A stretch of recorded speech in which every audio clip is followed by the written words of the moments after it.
National school of drama में acting students के साथ एक टॉकिंग सेशन के दौरान किसी ने पंकज त्रिपाठी से कहा कि एक बार आप गैंग्स ऑफ वसेपुर का एक डायलॉग बोल के दिखा दो। उनका जवाब था, उससे क्या हो जाएगा, वो रोल मैं कर चुका हूँ, डायलॉग बोलने के मैं पैसे लेता हूँ। आम लोग अगर ये बात कहते कि कोई डायलॉग सुनाइए तो समझ आता है, आप लोग एक्टिंग स्टूडेंट है, ये सब आप पर अच्छा नहीं लगता। ये थे पंकज त्रिपाठी के वो शब्द जो उनके हम्बलनेस और प्योर होने के एक साइड को दिखाती है।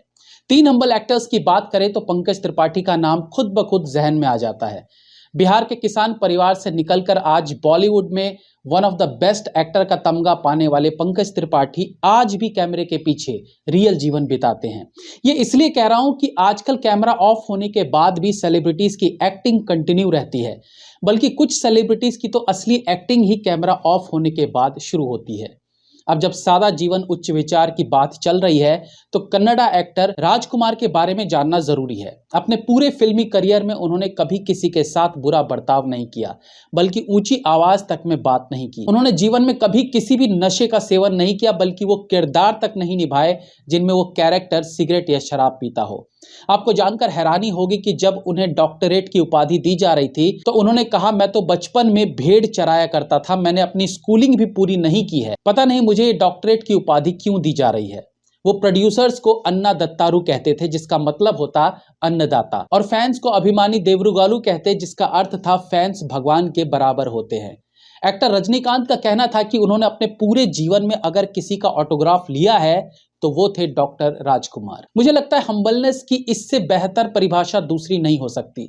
अक्सर इंटरव्यूज में सेलेब्स जब शाहरुख खान के बारे में बात करते हैं तो एक चीज वो जरूर कहते हैं कि शाहरुख खान उन्हें बाहर गाड़ी तक छोड़ने आते हैं, और ऐसा वो हर छोटे से बड़े सेलिब्रिटी के साथ करते हैं। ये भी एक तरह की हम्बलनेस है। और शाहरुख को ही एडमायर करने वाले एक एक्टर कार्तिक आर्यन है, जो अगेन सिंप्लिसिटी में विश्वास रखते हैं।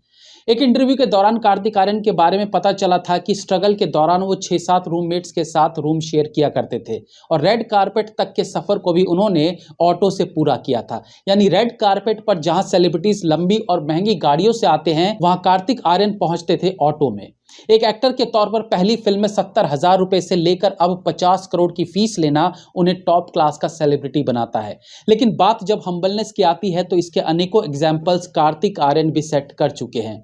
उन्हें अक्सर नॉर्मल बाइक्स पर सड़क पर घूमते देखा जा सकता है, and most important, the way he interacts with his fans. और क्या होता है बाबा?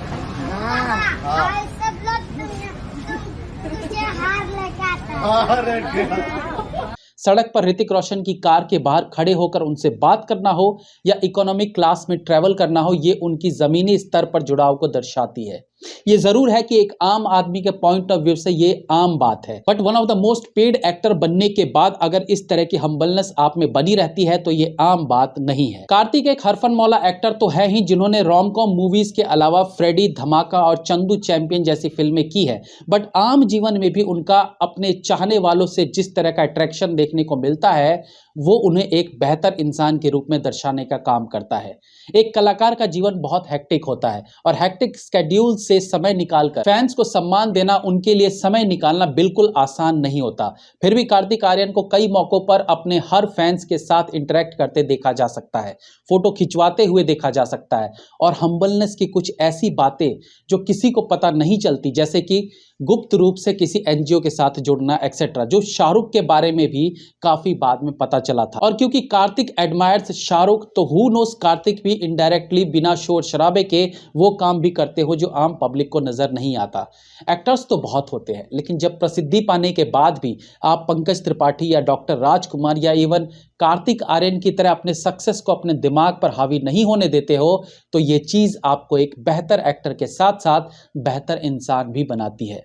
पिछले साल सत्य प्रेम की कथा से टॉप एक्टर्स की लिस्ट में शामिल होके इस साल 2 बड़ी मूवीज चंदू चैंपियन और भूल भुलैया 3 से बॉलीवुड में अपनी पुख्ता जगह बना ली है उन्होंने। चंदू चैंपियन में खुद को फिट करने के लिए उन्होंने 1.5 साल की मेहनत की, सिर्फ और सिर्फ एक स्विमिंग सीन को परफेक्ट करने के लिए। वहीं भूल भुलैया 3 जब सिंघम अगेन के साथ रिलीज हुई तो आधी बॉलीवुड की कास्टिंग वाली फिल्म को भारी टक्कर दी उन्होंने। बाकी स्टार्स जहां थोड़ी सी शोहरत मिलने पर आसमान छूने लगते हैं, वहीं कार्तिक को खुद को हर मूवी से बेहतर प्रूव करना होता है। ना कोई एरोगेंस लाते हैं और ना ही किसी तरह का स्टारडम दिखाते हैं। हमारी इंडस्ट्री कार्तिक जैसे स्टार्स को और ऊंचाई छूते देखना चाहती है, जो अपनी हम्बलनेस लिए अपनी एक पहचान बनाना चाहते हैं काम से, ना कि किसी सो कॉल्ड स्टार फीवर के लिए।